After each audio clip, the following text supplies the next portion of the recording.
The Digital Heart. 6 years and a screen. That's pretty much the title of today's. My face, your screen. Welcome to the silent room. I'm glad you're here, even though today is a difficult one. I want to talk to you about heartbreak, okay? And this is a real story with a real person I know. Although I won't mention her name, it is a real person, which makes it so much harder because I feel her pain. I want to talk to you about heartbreak, not the kind people write songs about, not the kind where you throw his hoodie in the bin and you cry into your wine glass and your friends drag you out to go dance. No, I'm talking about digital heartbreak, the invisible kind, the kind people roll their eyes at because it wasn't real, even though it was to you. This is the story of a woman. She'll know who she is. Let me call her me, you, her, whoever you want to call her. She met someone online, a man, a voice in her phone, a face on a screen. Okay. And over time, that face became a lifeline. 8 hours a day, FaceTime. Every single day for 6 years. Okay, that's not a fling. That's not a fantasy. That's a relationship with a time card and emotional overtime. Okay. She didn't date anyone else. She didn't want to. Why would she? He was there, consistent, present, always there, 8 hours a day. She loved him. God, she loved him. She waited for the day they would finally close the screen and open the door, the real door.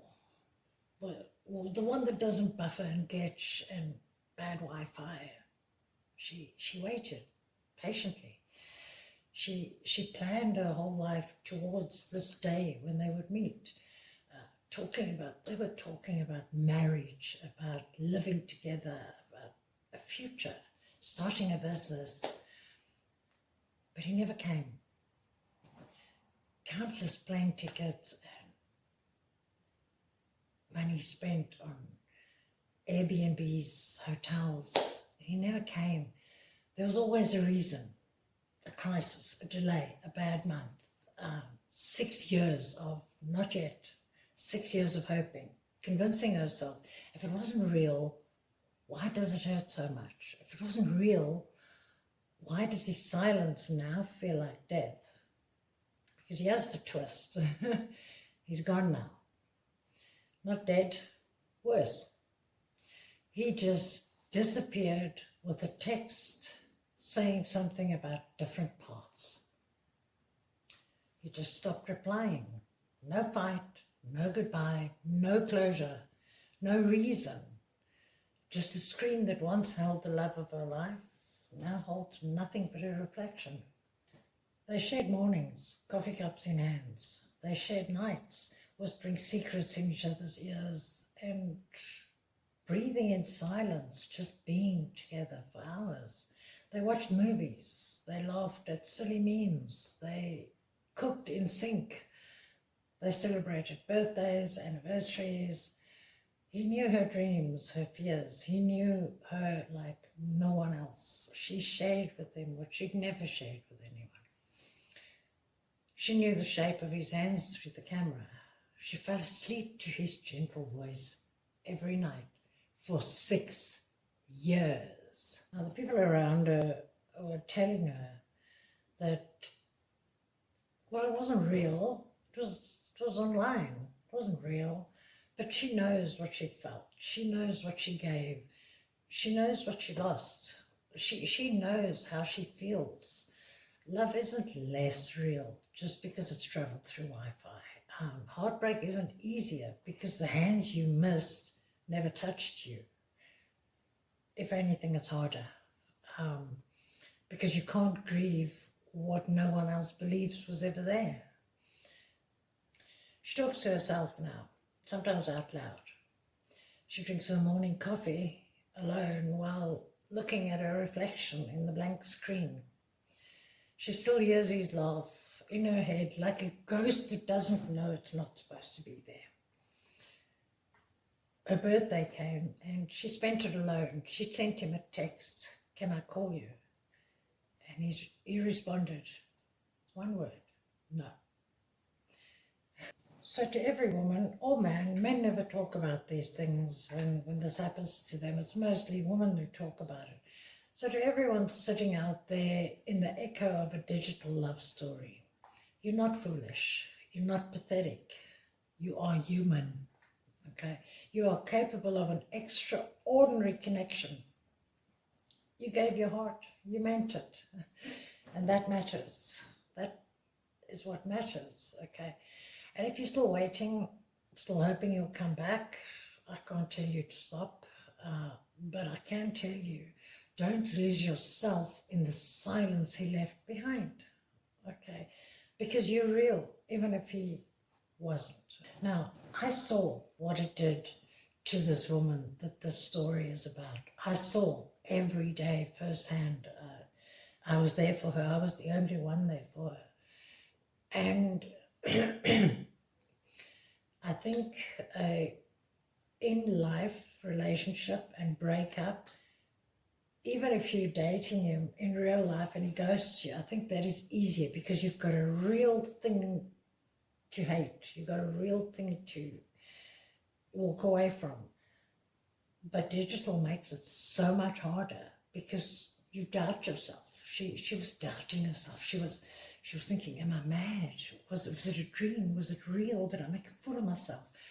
Now, the problem comes in with these digital, she met him in a game. Now, she's a very avid gamer.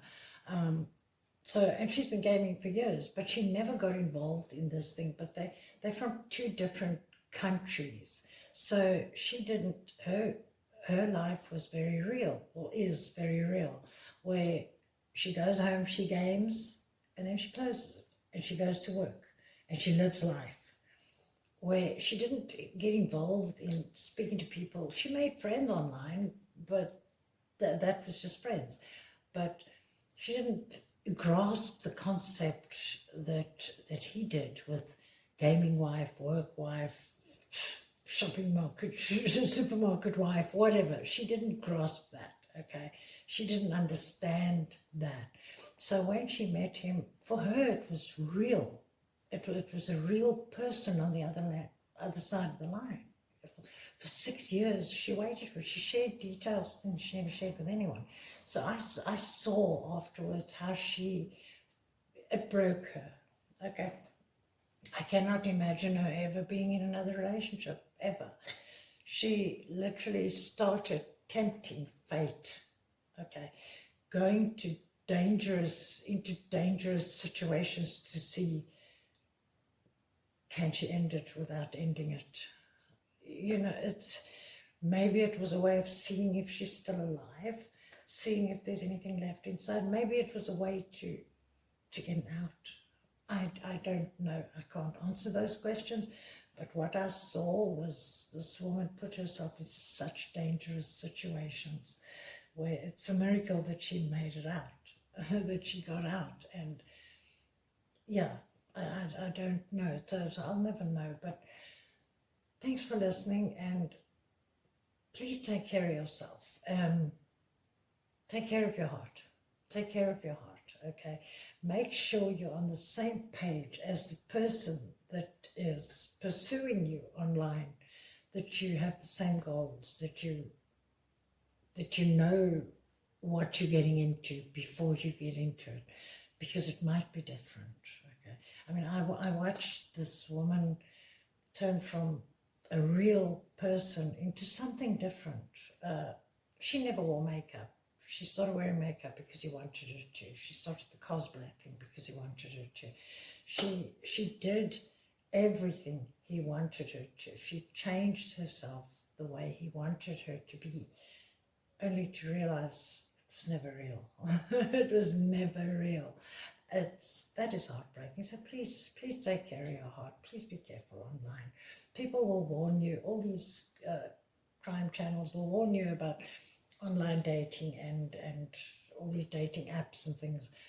you know, about the crime aspect of it, that you'll get catfish and people will take your money and, you know, or they'll take you out and kill you, or these things, but they never tell you about the actual heartbreak.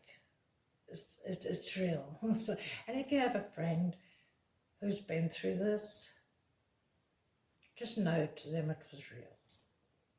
Now I'm going to go spend time with my friend.